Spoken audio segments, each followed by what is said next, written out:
Everything is done by hand, starting with the main ingredient, juniper berries, to which botanicals are added to give additional flavour. The botanicals in this particular gin are in the form of dried angelica plant roots, coriander seeds,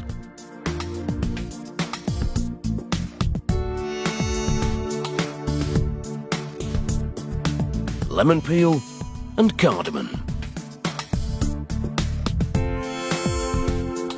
The ingredients are now placed in a 350-litre copper still. The still already contains a spirit distilled from fermented grain. While this spirit is completely tasteless, its alcohol content is 95%. So this is diluted with spring water to lower the alcohol level to 40%. The mixture will now be distilled again, this time with the botanicals and spices, to give the tasteless spirit the distinctive flavour of gin.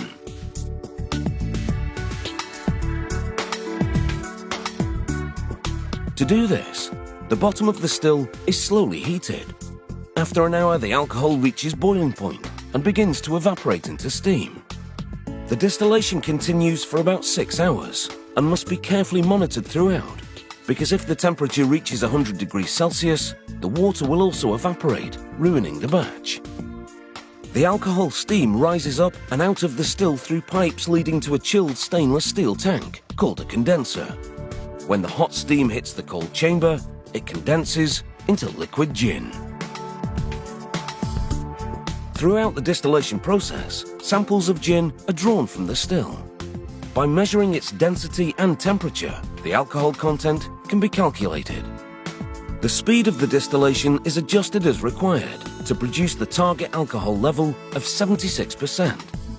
This constant monitoring enables the beginning and tail end of the batch to be discarded, and only the middle of the run to be collected, known as the heart of the distillation. This distillery adds another step to the process by infusing the gin with raw parsnips, which gives the spirit an earthy flavour and subtle floral aromas. The parsnips are peeled, sliced and placed in a tank before the gin is pumped in. After a couple of days, the gin is pumped out, passing through 20 fine filter plates on its way to a storage tank. The gin is then diluted with water to lower the alcohol level down to 43%. Before bottling, the distillery draws samples for quality control and to examine the colour, and also the aroma, and of course, the taste. There will be slight variations in flavour due to seasonal differences in the parsnips, and whether they're freshly harvested or have come from long-term storage.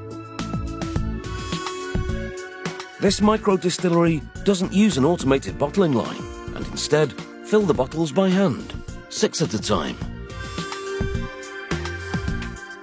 Each bottle is then individually corked with a hand-operated press.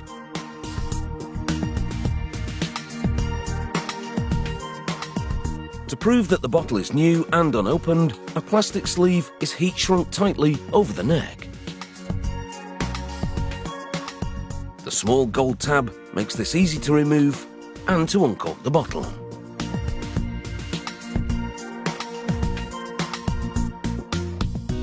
A hand-operated machine labels one bottle at a time by removing the label's backing to expose the adhesive and then pressing the label onto the bottle.